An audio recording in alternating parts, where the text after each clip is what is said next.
Hello hi, मी आता Dighi jetty येथे आहे. दिघी जेट्टीपासून आगरदंडा येथे प्रवास करत आहे.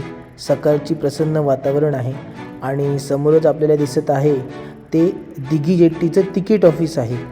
आणि येथूनच मी श्रीवर्धन तालुक्यातून मुरुड तालुक्यामध्ये प्रवास करणार आहे. सकाळी 7:45 वाजता दिघी येथून सगळ्यात पहिली फेरीबोट आहे.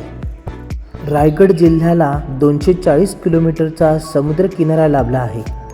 मांधाड नदी जिथे समुद्राला मिळते ते ठिकाण म्हणजेच राजपुरीची खाडी. ही नदी 2 शाखांनी बनली आहे. चांद व कुंड या नावाने सुमारे 15 किलोमीटर अंतराचे प्रवाह मांधाड गावाजवळ एकत्र येतात. मांधाड नदी पश्चिमेकडे वाहू लागते. 4 किलोमीटर प्रवास करून ही नदी राजपुरीच्या खाडीला जंजिऱ्याच्या पूर्व दिशेला 10 किलोमीटर अंतरावर घोडवाडी येथे मिळते. येथे जवळच म्हसाळा येथून जनसी नावाचा एक प्रवाह येऊन 13 किलोमीटरचा प्रवास करून हा प्रवाह नरवटणे येथे राजपुरीच्या खाडीला मिळतो. पूर्व दिशेला सूर्य उगवत आहे आणि या सकाळच्या प्रसन्न वातावरणामध्ये खूप थंड अशा वातावरणामध्ये प्रवास करायला खूप मजा येत आहे.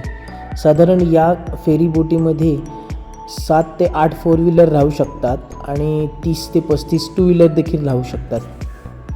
सकाळी व संध्याकाळी प्रवास करताना सूर्यदेवाचे खूप सुंदर असे दृश्य आपल्याला येथून बघायला मिळते. आगरदंडा येथून दिघी या ठिकाणी येणारी अजून एक फेरीबोट आपल्याला दिसत आहे. त्या फेरीबोटीमध्ये सुद्धा टू व्हीलर आहेत, बरीचशी माणसे आहेत, फोर व्हीलर देखील आहेत.